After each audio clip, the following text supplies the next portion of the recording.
웰빙 한방 이야기.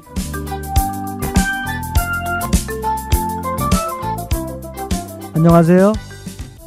동양의학에서는요, 일치 정신작용이 오장육부에서 일어난다고 말씀을 드렸습니다. 그 중에서도 그 중심에 군주의 역할을 하는 중심장부가 심장이라고 말씀을 드렸습니다.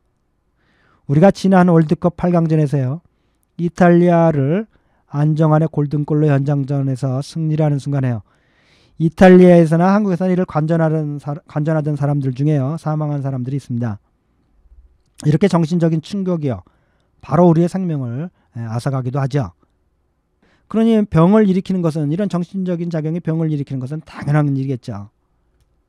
자, 그런데 청취자 여러분들께서 생각이 드실 겁니다. 이탈리아에서 보던 분들 중에서 열받아서 사망한 것은 이해하겠지만 왜 한국에서 기쁜 나라에서 사망했을까, 이렇게 의아하실 것입니다. 우리나라 말에요, 열받아 죽겠다는 말이 있고요, 기뻐 죽겠다는 말이 있습니다. 그런데 사실 이 말은요, 뭐 그냥 지어낸 말이 아니라 의학적인 말입니다. 동양의학에 기반을 둔 말이고요, 사실적이죠. 우선 이탈리아의 경우를 살펴보죠. 이탈리아의 경우는 우리가 말대로 열받아 죽는 경우입니다. 한의학에서의 분노는 간이 담당하는데요, 분노가 일어나면 일반적으로 전신의 모든 기관이 긴장하게 됩니다. 그러나 그 중에서도 간이 가장 강하게 분노하면서요, 폭발하게 됐죠. 그런데 아주 갑자기 강한 분노나 열을 받게 되면요, 간이 아주 강하게 수축하게 되는데요, 그럼 일반적으로 간에는 많은 혈이 모여 있다고 그랬죠. 그래서 우리 몸에 혈액을 조절하는, 혈액의 양을 조절하는 건 간인데요. 이 간에 여유분으로 모여있던 혈액이 일순간 전신을 향해서요, 폭발하듯이 퍼져나가는 겁니다.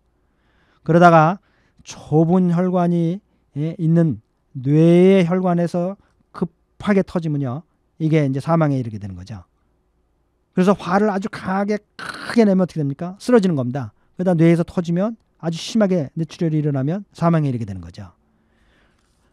그럼 우리나라의 경우는 어떤 것일까요? 이게 바로 우리나라 말에 기뻐 죽겠다는 것입니다.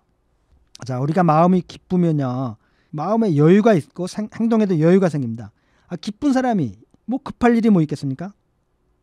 그래서 한의학에서 이 기쁨은요, 심장이 주관하게 되어 있습니다. 그래서 기쁜 사람들을 보면 항상 느긋해요.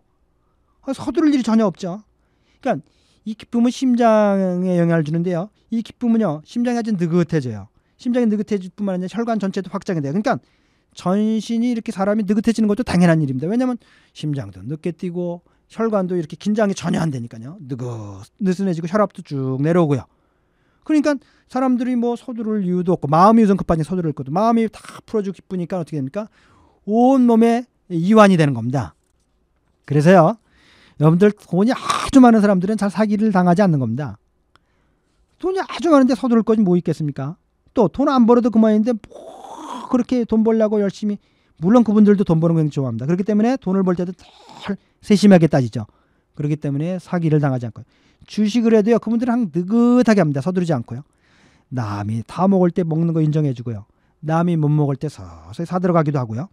그러니까 여유가 항상 있기 때문에 뭐 사기를 당하거나 또 반대로 쉽게 주식에서 손해를 보거나 이런 일도 잘 안 당하죠. 또 일확천금을 누리지도 않기 때문에요, 더욱 사기당할 일이 없어져.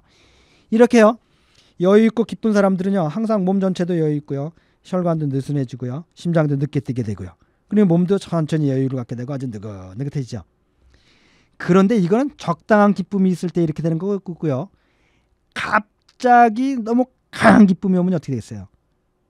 자, 기쁨은 혈관이 이렇게 수축되고 이완된다 그랬죠? 너무 기쁘면요, 혈관이 배낭에 크게 확장이 되는 겁니다. 그럼 어떻게 됐어요? 이 혈관이 적당히 좁혀 있어야 이게 혈압을 유지해갖고 이게 혈액이 흐르게 되어 있는 겁니다. 근데 혈액의 양은 변동이 없는데 벼랑 간의 혈관이 크게 수축 늘어나면 어떻게 되겠습니까? 혈액이 압력이 없어서 스톱하는 거죠. 전신의 혈액이 다 스톱하면 어떻게 됩니까? 심장이 뛸 수가 없는 거죠. 뛰어봐야 공기법처럼요, 혈관이 크게 늘어나갖고 혈액이 흘러가질 않는데요, 스톱할 수밖에 없는 거죠. 따라 순간적으로 너무 강한 기쁨은요, 전신의 혈관을 순간적으로 크게 확장시키면서 이 혈액이 정지되는 겁니다. 따라서 사망에 이르게 되는 거죠. 이게 기뻐 죽는 이치입니다. 그래서요, 동양의학에서는 심장의 기운이 흩어지는 것이 가장 무섭다고 그랬죠. 그때 심장에 강한 약을 쓸 때 우리가 뭘 썼습니까? 생맥산을 썼고, 그 중에 기운을 강하고 음을 강하고, 기운을 강하는 게 인삼이고 음을 강화시켜주는 게 맹문동이, 그중에 또 한약이 오미자인데 뭐랍니까? 오미자는 심장 이온이 흩어져 나가는 걸 막는, 이렇게 붙잡아주는, 모아주는 역할을 하는 약입니다. 반대로 간은 어떻습니까? 간은 항상 이 긴장하고 수축하면 문제가 되는 겁니다. 혈압이 높은 사람들 항상 이 긴장하고 수축해서 이 문제가, 혈액량이 많이 나가기 때문에 문제가 되는 겁니다. 그래서 동양의학에서의 간의 기운은요, 뭉치지 말고 자꾸 전신에 퍼져나가야만 건강한다고 이렇게 얘기를 하는 겁니다. 이렇게요, 우리 몸의 정신작용은요, 오장육부에 의해서 이루어질 뿐만 아니라 반대로 정신적인 자극은 바로 오장육부에 영향을 줘서요, 생명활동에 큰 충격을 주게 되는 것이죠. 그래서 동양의학에서는 이와 같이 정신작용에 몸에 미치는 영향, 몸이 정신에 미치는 영향을 이론적으로 밝히고 이론적인 패러다임을 확실하고 있기 때문에 또 치료도 가능해진 것이죠. 따라서 우리가 늘 말씀하지 않습니까? 건강한 몸에서 건강한 마음이, 건강한 마음에서 건강한 몸이 있다고 하는 것은 이를 두고 말하는 것이죠. 자, 그럼 모두들 오늘 하루도요, 빛과 사랑이 넘치는 생명력으로 충만한 하루 되시기 바랍니다. 달변 다니오는 장 김동영이었습니다.